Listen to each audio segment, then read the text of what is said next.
Alright, welcome everyone. My name is K. Michael Russell. I am a comic book colorist, and welcome to the time-lapse version of this cover for Loathsome Tales number 2. It's an indie book by Steve Long and Rod Luper on the art here. And this was a lot of fun. It was one of those pieces that sort of came together at the last second. Like, I was chipping away at it, and there was something that wasn't quite right, and I figured it out, or I think I did, at least anyway, right at the end. So, so to start off with this piece, I'm basically just going to increase the saturation on the main characters in the front, and sort of push the background a little bit more desaturated, and it'll get even more separation as we go forward through this.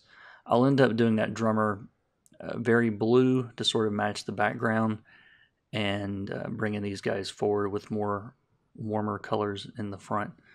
So the other thing that I really didn't realize until the very end were the light colors. For whatever reason, the lights all started for my flatter in different colors, and it didn't hit me to change those for some reason. I don't know why. I was thinking, yeah, I've got to have these multicolored lights. But then I realized I didn't, and the piece came out a lot better for it at the end.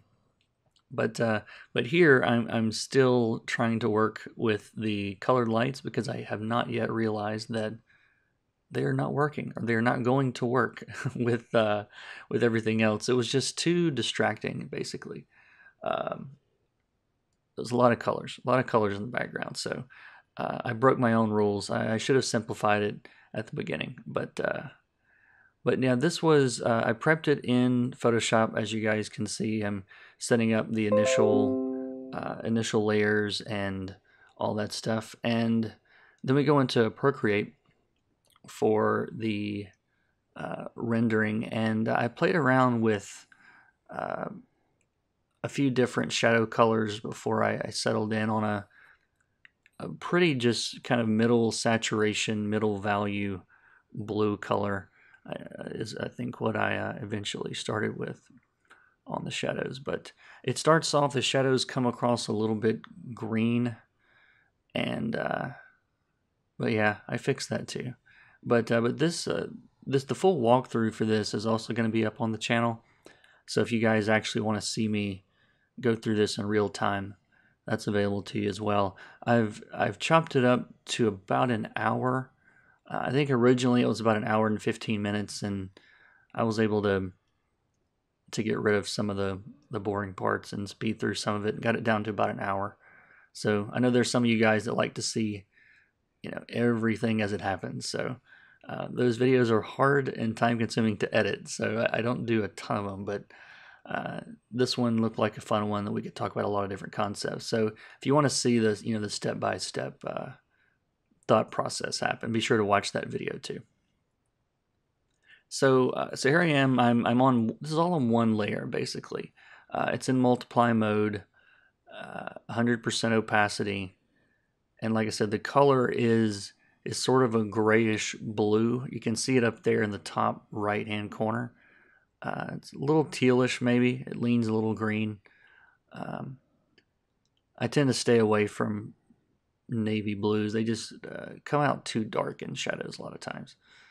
But the brush I'm using, everyone likes to ask about the brushes. This is a default brush that comes with Procreate. It's called the Flatten Marker. And it actually, by default, is set to multiply mode. So it really acts sort of like a Copic marker in the layering of it. But I did change that mode from multiply to normal so that it doesn't do that. I didn't really want it to act that way. But I do like the texture of it. It's got a little rough around the edges, but you can also make hard edges with it if it's small enough. So it's a pretty flexible brush. And I'm using that on the shadows all over the place. The only place that I will... Actually, on the shadows, I think I kept the shadow colors pretty consistent throughout all of this. The lights in a second, when I start doing those, I did shift those a little bit depending on what I was coloring. But I'll explain that when I get to it.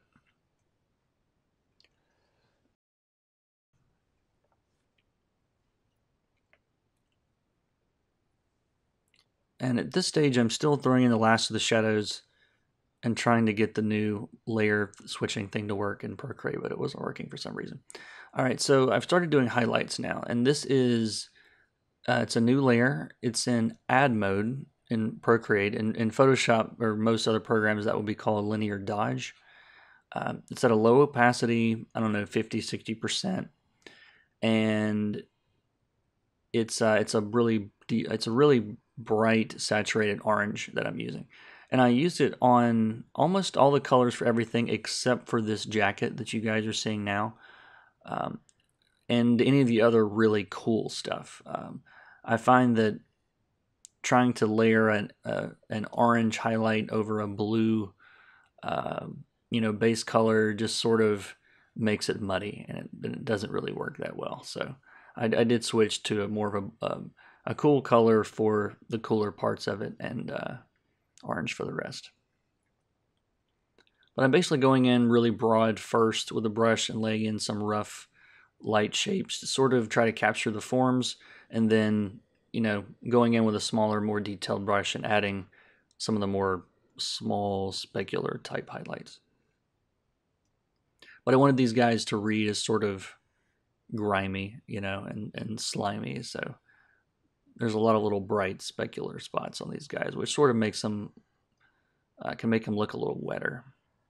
The smaller those little highlights are, they tend to do that. And here I'm still just adding more highlights. This is on another layer, I think, that really bright white rim light that you're seeing. I threw around in a couple of places, and I end up doing more with that right at the end. There's actually, to separate these guys' heads from the background, I actually went in and put another rim light kind of behind them, which makes sense because, not behind them, but on top from the lights behind them, because obviously that would be a pretty strong rim light the way the angle these lights are at. So,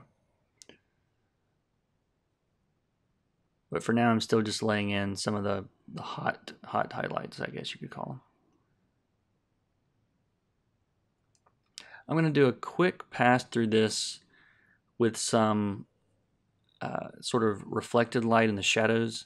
You can see those little bits of like greenish blue that I'm throwing around here in the shadow areas, and it's just there to represent the lights that the direct light from the top is not lighting those areas, but they're still gonna be lit. So in the shadows, I just used a weaker cool color to sort of offset the rest of it.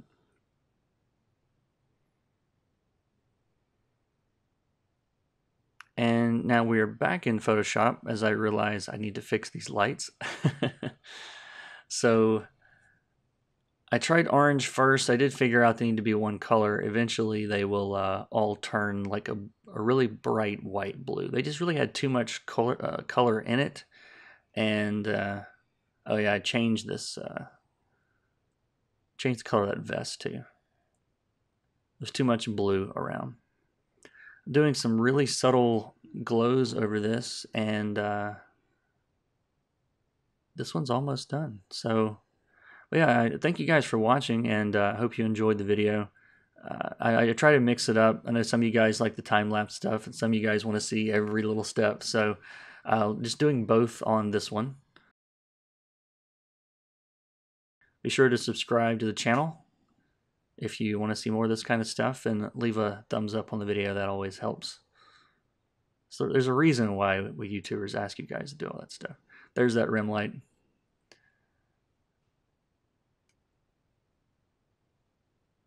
We've changed our lights now too. They're the right color. But yeah, check the links in the description also for links to my coloring courses and other resources I have, Patreon and social media and all that fun stuff. But thanks you guys for watching though, and I will see you in the next one. Take care.